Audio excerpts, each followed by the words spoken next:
maamulka degmada Celifin ee gobolka Sanaag uu ka duulaya mas'uuliyadda ka saaran bulshadooda ayaa maanta si rasmi ah ugu wareejiyay dhul ay ugu deeqeen hooyo masaakiin oo ku nool degmada Celifin ee gobolka Sanaag haysatana caruur agoon ah. Hooyadan oo markii hore ugu adeegi jirtay agoonta kaaryoona ee biyaha kaga soo dhaamin jirtay ceelka Celifin balse hadda gabtay. Dhulkan ayaa si rasmi ah loogu wareejiyay hablo muxsiniin oo u ololeeya dadka jilicsan oo ay soo wakiilatay waxayna bulshada Celifin qolqoljoog iyo qulbajoog ugu baaqeen inay ka qayb qaataan dhismaha gurigan loo dhisayo hooyadan iyo caruurteeda.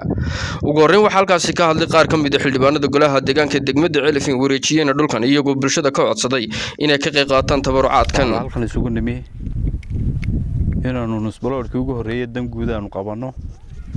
aanu dadka muwaadiniinta ah ee degmada Celifin ka jarnay inaanu ugu deeqnay gabadha la yiraahdo Raxma Cabdi Cismaan sida laga soo sheekeeyay ah gabadh aad iyo aad u danyara oo degmada ku nool dad badan ay ka warhayeen oo wax la tari jiray annaguna meeshii gurigii ay ku jirtay waa laga saaray baa leeyahay waxaanu halkan u taaganahay inaanu hablaha oo wakiilka iyadu way maqan tahay waxa ku maqan tahay ergaabo inaan baa ka xanuunsaday inaanu ku hablaha guddoonsiino nusbaloodka annagoo goli deegaanka ah oo qaybtii dhulka iyo qaybtii arrimaha bulshada bay isugu jirnaa. waxaanu hadda meesha u taaganahay waa islaanta la leeyahay agoon bay haysataa danyartaa reer Celifin oo dhan waa wada garanaysaan biyaha soo dhaamisay loo kaariyoon bay laba shirkaan ku soo dhaansataa si ay dadkeeda wax uga tarto. marka hore wax reer Celifin la qayliyo ma waxaan leenahay dadka wax haystay reer Celifin oo dhisa oo insha Allah waa wax yar ee qolka ama labada qol looga dhisay wax yar guddoonsiinana haddaan nahay dawladda hoose nusbalood aanu ku wareejinayno islaan masaakiina oo ku biyeelan jirtay kaaryoon waxay ku jirtay gurigii waa laga saaray sidaa darteed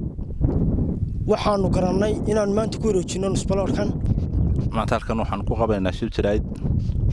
oo ah inaanu islaan masaakiina oo degmada Celifin ah oo dadka danyarta ah ee biyaha iyadoo danyara biyaha kaaryoon ku soo dhaamin jirtay inaanu maanta haddaan nahay dawladda hoose ee degmada Celifin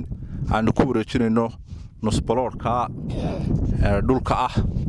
waxaan u jeedinaa bulshada islaamka ee degmada Celifin ku nool inay ka qayb qaataan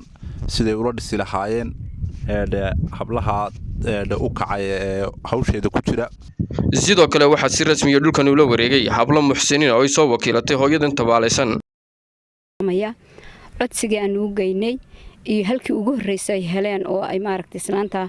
miskiinta ay ku caawiyeen ay markiiba bixiyeen aad baan uga mahad celinayaa shaqada daacadda ay bulshada u hayaan aad baan uga mahad celinayaa ilaahay idinka jazaaysiiyo awlaadiina iyo naftiina iyo adduunkiinaba ilaahay idin xiftiyo. ilaahay subxaanahu wa ta'aala miisaanka xasanaadka idin saaraan idin leeyahay iyo ma la yanfacu maalan walaa banuun maalin maaragtaan maalkii adduunyada waxba taraynin waayo waxaynu maanta halkan u taaganahay gabadh miskiinada oo walaasheena sidaynu dhibkeeda ula qaybsano ayaynu qoraxdan u taaganahay walaalaha guud ee muxsiniinta wax la maaragtay ka qayb qaata. waa maxamed suuta telefishinka qaranka Soomaaliland Celifin.